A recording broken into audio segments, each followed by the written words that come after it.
Uyu mwana muri kureba kuri screen yanyu ku myaka 13 ngo yabonye ifoto ya papa we ngo arimo arasomana n'undi mukobwa, hanyuma uyu mwana afata umwanzuro wo kujya kuri Nyabarongo ngo ajye kwiyahura. Ariko ku bw'amahirwe abantu bahise n'ubundi bamufatirana icyo gikorwa kibi atarakigeraho. Ndagira ngo n'ubundi tuze kuva aho ngaho, n'ubundi tuze kugaruka ku nkuru y'umugore waje kubona umugabo we nawe arimo aramuca inyuma ku wundi mukobwa, hanyuma uyu mugore agahitamo kujya kwiyahura kuri Nyabarongo, yamara kwijugunya mu mugezi. Ku bw'amahirwe hagahita haza undi musore nawe agahita yinaga muri Nyabarongo, agahita amukuramo. Ndagira ngo rero munyemerere turambure izi nkuru uko ari ebyiri zisa nkaho zitangaje ariko nanone zinababaje, ariko zize kubasigira isomo. Nge tugiye kubana rero ni Kizo nk'ibisanzwe, hanyuma ni munyemerere mubanze mufate isegonda rimwe munkandire kuri subscribe kugira ngo umuryango wacu ukomeze kugenda n'ubundi uzamuka cyangwa se utera imbere. Nkuko nari mbibabwiye rero tugiye kugaruka kuri izi nkuru ebyiri. Mbere yuko ntangirira kuri y'uwo mugore, reka mbanze kwanza mpere ku nkuru y'uyu mwana w'umuhungu bita Thierry. Ku myaka ye 13 bamufatiye Nyabarongo agiye kwiyahura, ngo ni ukubera ko yabonye ifoto ya papa we ari kumwe n'undi mukobwa bari gusomana. Uyu mwana rero ngo bikamurya mu nda no mu mutima hose, we agafata umwanzuro wo kuva ku ishuri agahitira Nyabarongo ngo agiye kwiyahura. Ku bw'amahirwe abantu bamufatirana atari yinaga muri Nyabarongo. Ati byaturutse ku kirero. Ngira ngo ubwo papa we ndetse na mama we bari bafitanye amakimbirane aturuka ku kuba ngo papa we ngo yavuye i Darfur, kubera ko papa we ni umusirikare, yavuye mu butumwa bw'amahoro, hanyuma aza yavuganye n'umukiriya ko bagomba kugurana inzu cyangwa se agomba kugurisha inzu babagamo. Nibwo rero yahamagaye umugore we amubwira aho agomba kumusanga, hanyuma bagezeyo umugore we asanga ni impapuro agomba gusinyaho z'uko bagurishije inzu, kandi nyamara we atabizi. Umugore ngo yanze gusinya kuri izo mpapuro z'ubugure bw'iyo nzu, hanyuma umugabo kuva ubwo ngo yahise arakara, ariko n'ubundi we yakira amafaranga, inzu arayigurisha umugore adasinye. Icyaje kuba n'ubundi yongeye kumukenera ngo aze asinye kuri mitasiyo cyangwa se asinye nyine ko inzu bayihererekanyije n'uwo mukiriya, nabwo umugore arabyanga. Kuva ubwo uyu mugabo we ngo yatangiye kurara mu gasozi cyangwa se yatangiye kurara iyo, atangira kugenda n'ubundi agirana amakimbirane n'uyu mugore, ariko ibyo byose bakaba barabikoraga uyu mwana areba. Icyaje kuba rero ari nacyo cyabaye intandaro yo kugira ngo uyu mwana yiyahure. Ngira ngo ubwo papa we n'ubundi yaravuye n'ubundi mu butumwa bw'amahoro, yahamagaye mwarimu wigisha aba bana, kubera ko ntabwo yari akivugana n'umugore we cyangwa se mama w'uyu mwana, ahubwo we akimara kururuka indege, ngo kubera ko yaje yakumbuye abana kandi nta bundi buryo ari bubikoremo kugira ngo babonane, ahubwo we yahamagaye umwarimu wigisha uyu mwana, amumuha kuri telefone, aramubwira ngo naza gutaha ace muri karitsiye baze kubonana amugurire. Icyabayeho rero ngo uyu mwana yavuye ku ishuri arangije aca aho papa we yari yamubwiye bagomba guhurira, hanyuma rero ubwo abari bari kuganira, papa we yageze gutya amuhereza telefone kugira ngo nyine umwana abe ayikinisha. Umwana rero yahise ajya mu mafoto, mu kujya mu mafoto ahita abonamo ifoto ya papa we ari gusomana n'undi mukobwa utari nyina, ndetse bagaragara nk'aho basohokanye nk'abantu bakundana, kubera ko ku meza uko bigaragara mu ifoto hari hariho ibyo kunywa ndetse na za brushete.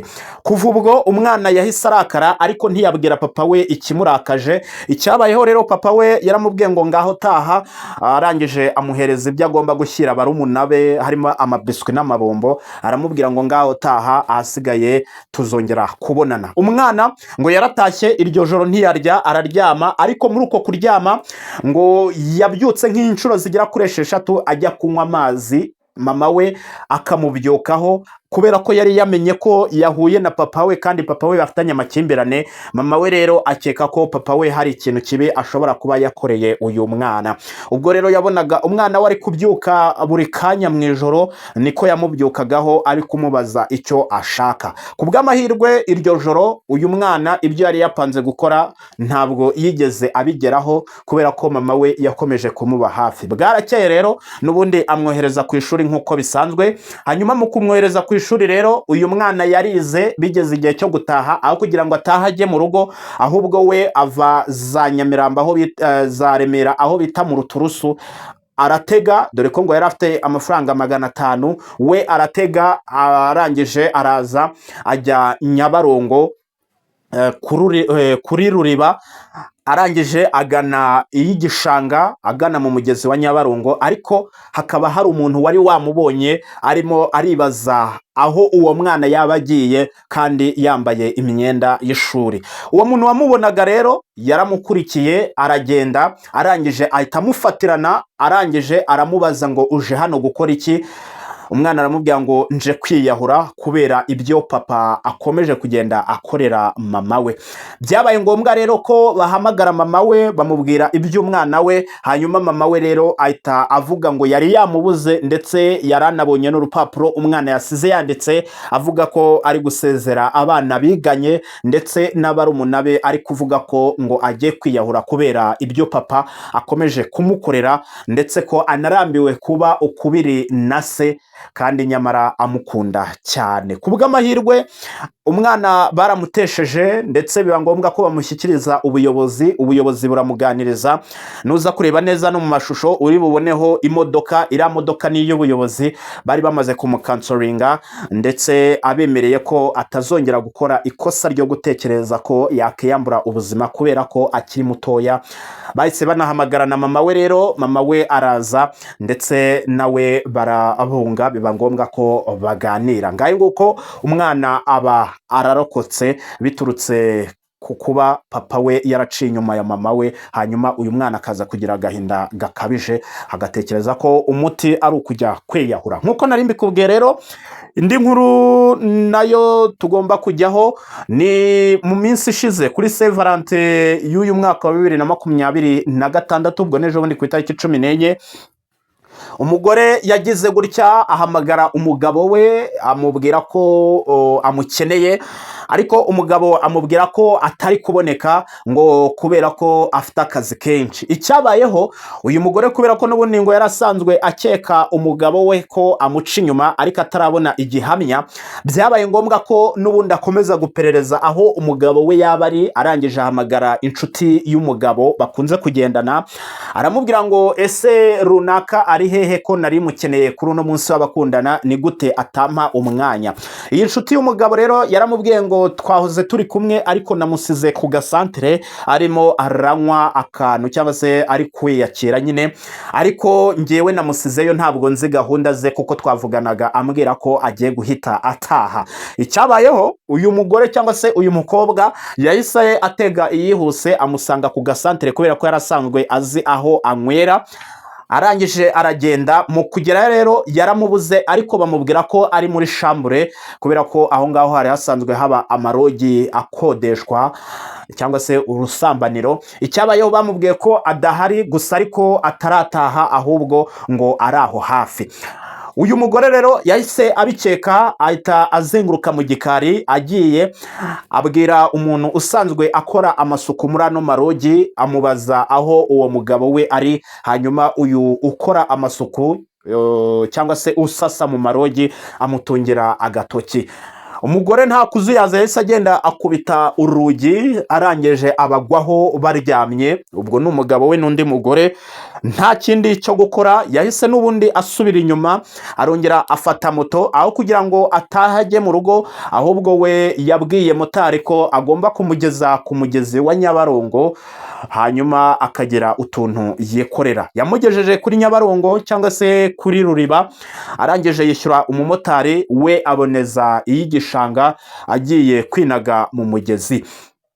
Icyabayeho, nawe yaragiye n'ubundi nk'ibisanzwe, ariko hari umuntu wari wamubonye, harimo uwo mumotari ndetse n'undi musore. Umumotari yibaza ukuntu umuntu yaba amwishyuye akagarukira kuri Nyabarongo kandi abizi neza ko abantu baje kuri Nyabarongo nta kindi baba baje gukora. Yakomeje kumuba hafi ndetse agerageza no gushaka undi musore, aramubwira ngo ndagira ngo umfashe turebe uriya muntu gahunda afite. Mu gihe bakirimo barabivugana rero, bagiye babona wa mukobwa yinaze mu mazi muri Nyabarongo. Icyabayeho bahise birukanka, umusore nta kuzuyaza nawe ahita yinaga muri Nyabarongo, arangije ahita amurohora. Nimureba neza kuri ano mashusho ngira ngo muri kubona ko uyu mukobwa mu by'ukuri aracyatera kuka cyangwa se aracyari muzima. Ku bw'amahirwe rero ntabwo ingona zigeze zimurya, kubera ko umusore wamurohoye yahise amugeraho ataramanuka ngo ajye hasi. Ngaye nguko rero ibi byose bikaba bituruka ku ngaruka zo gufuha, nimba ari urukundo rukabije cyangwa se nimba ari ukoroha kw'ibitekerezo, gusa nyine ibi byose byaturutse ku gufuha. Reka mbwire abakundana cyangwa se abantu bafite umutima woroshye, ubwo nimba hari icyo babikoraho babikoreho, kubera ko bimaze gufata indi ntera. Gusa ariko abatariyahura cyangwa se abataratekereza ko bakiyambura ubuzima, ngira ngo uko turi kubona imibare igenda izamuka ni ikigaragaza ko buri muntu wese bishobora kuba byamugeraho, ahubwo yabirwanya gute? Kubirwanya rero ni uko ugomba kubona ikibazo ukaba munini kukirusha, ndetse yewe wanabona ko kiri kugomeza kugenda kikuganza, wowe ugafata iya mbere ukajya aho abandi bari, hanyuma ukaba wagerageza kubyiyibagiza, kubera ko ejo iyo usubije amaso inyuma ubona ko wari urimo uratekereza nabi cyane. Reka ngewe nshyiraho akadomo, hanyuma guhurira n'ubundi mu bindi biganiro bitandukanye. Ninjye Kizo mwari muri kumva. Nyabuna nimba ubona bikwiye koko, nkandira aho handitse ijambo subscribe, kugira ngo n'izindi nkuru ngutegurira zitazajya zigucika. Reka nkubwire ngo ibiganiro byacu nakagaruka. Hasta la vista.